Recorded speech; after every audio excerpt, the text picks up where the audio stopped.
কাজের দাবিতে শোভাপুরের বেসরকারি মেডিকেল কলেজ হাসপাতালের মূল প্রবেশদ্বারের সামনে বিক্ষোভ দিশম আদিবাসী গাঁওতার।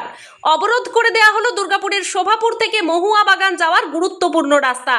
বৃষ্টিকে উপেক্ষা করে রাস্তার উপরেই ত্রিপল টাঙিয়ে চলে তাদের বিক্ষোভ কর্মসূচি। নেতৃত্ব দেন সংগঠনের রাজ্য পর্যবেক্ষক বুবুন মান্ডি। তাদের অভিযোগ, এই হাসপাতাল করা হয়েছে আদিবাসীদের জমির উপর। আদিবাসী সম্প্রদায়ের মানুষজনকে চাকরি দেওয়ার প্রতিশ্রুতিও ছিল, কিন্তু সেই চাকরি দেওয়া হয়নি। কিছুদিন আগে 27 জনকে চাকরি দেওয়ার প্রতিশ্রুতি দেওয়া হয়, কিন্তু সেই প্রতিশ্রুতিও পূরণ করা হয়নি। তারই প্রতিবাদে আজকের এই বিক্ষোভ। দ্রুত দাবি পূরণ না হলে আরো বৃহত্তর আন্দোলনের পথে হাঁটার হুঁশিয়ারি দেন তারা। আজকের বিক্ষোভ আপনারা নিশ্চয়ই অবগত আছেন।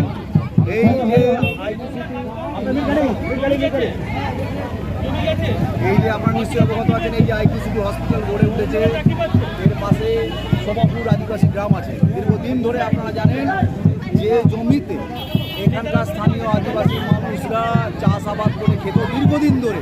শুধু আদিবাসীরা নয়, বহু মানুষ এখানে আদিবাসী ও আদিবাসী সুযোগ্য শ্রেণীর লোকেরাই চাষাবাদ করে খেত।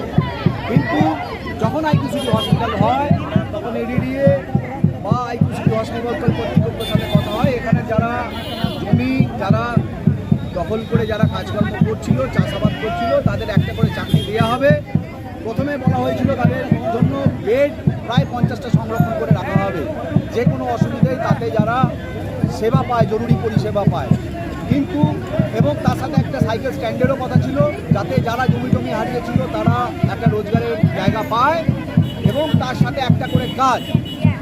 কিন্তু যত দিন যাচ্ছে, সেই বিগত আমরা 17-18 সাল থেকে কন্টিনিউয়াসলি আদিবাসী গাঁওতার পক্ষ থেকে এবং এখানে শোভাপুরের যে সমস্ত মানুষজন, তাদের প্রতিনিধি, আদিবাসী গাঁওতার প্রতিনিধি এবং প্রশাসনের তরফ থেকে বারবার বসেছি ম্যানেজমেন্টের সঙ্গে, কিন্তু ম্যানেজমেন্ট কোনোভাবেই এই কাজ করতে দূরের কথা, মিনিমাম একজন কোষে 27টা জমিহারা পরিবারের একজনকেও কিন্তু এখনো পর্যন্ত নিয়োগ করেনি।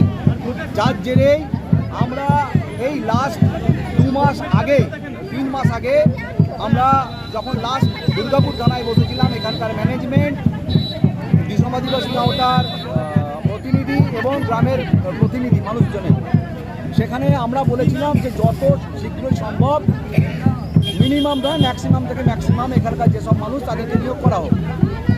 কিন্তু সেক্ষেত্রে আমাদের প্রথমে দাবি ছিল 18 থেকে বা 20 জন যদি এখন নিয়োগ হয়, বাদ বাকি যে 7 জন কি 10 জন বাকি থাকবে, সেগুলো পরে পর্যায়ক্রমে 2 জন 5 জন 4 জন করে যেভাবে যেমন একটা ল্যাঙ্ক আসবে কাজে, সেই সময় তাদেরকে নিয়োগ করা হবে।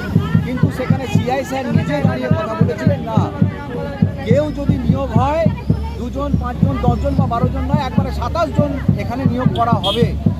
তো আমরা সেই আশায় বুক পেতেছিলাম। তার লিখিত ডকুমেন্টসও আমাদের কাছে আছে, যেখানে আইসি স্যার এবং দুর্গাপুর থানার ওসি সাহেব ছিলেন এবং 2 জন থানার ওসি সাহেব ছিলেন এবং দিশম আদিবাসী গাঁওতার তরফ থেকে আমরা সদস্যবৃন্দ এবং গ্রামের প্রতিনিধি দলের লোকেরাও ছিলেন।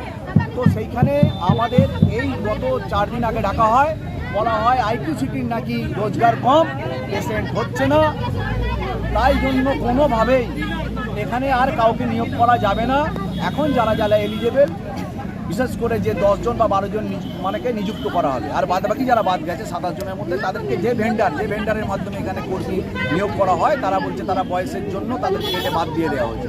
তো আমাদের প্রশ্ন, যদি যখন এইটা আইকিউসিটি তৈরি হয়েছিল তার 1 বছর পর থেকেই যদি নিয়োগ হতো 2 জন করে, অ্যাটলিস্ট আজকে প্রায় 13-14 বছর হয়ে গেল। 13-14 বছর হয়ে কিন্তু পুরো যে কোটাটা 26-27 জনের কোটা কিন্তু কমপ্লিট হয়ে যেত। প্রতিবাদে আপনাদের বিক্ষোভ, হ্যাঁ, তারই প্রতিবাদে বিক্ষোভ। আজকে থেকে আমাদের কিন্তু কন্টিনিউয়াসলি এখানকার একটা রিলে অনশনে বসার প্রোগ্রাম ছিল, কিন্তু আজকে আপনারা জানেন আমাদের ইউনাইটেড ফোরামের তরফ থেকে আজকে আপনারা মালদাতে বিরাট বড় আমাদের একটা ডেপুটেশন চলছে, যেখান থেকে আমাদের অনেক প্রতিনিধিরাও সেখানে গেছে। গতকালকে একটা প্রোগ্রাম ছিল, অনেকেই আসতে পারেনি।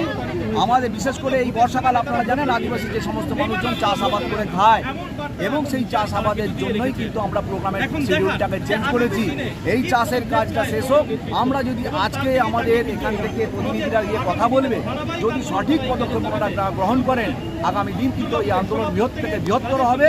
আজকে এইখানে স্থানীয় মানুষ আছে, আগামী দিন পুরো জেলার, পুরো রাজ্যের মানুষ এসে যখন এই প্রতিবাদটা করবে, তখন কিন্তু আইপিসিটি কর্তৃপক্ষের কাছে কোনো রকম কথা বলা থাকবে না যে আমরা কী বলেছি আর কী করতে চাইছি।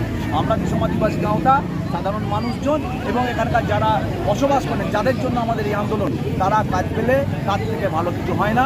আমরা আশাবাদী আছি আইপিসিটি কর্তৃপক্ষ, স্থানীয় প্রশাসন এই ব্যাপারটাকে গুরুত্ব সহকারে দেখবে। আপনার নাম? আমার নাম বুবুল মান্ডি, আমি দিশম আদিবাসী গাঁওটার স্টেটের অবজারভার।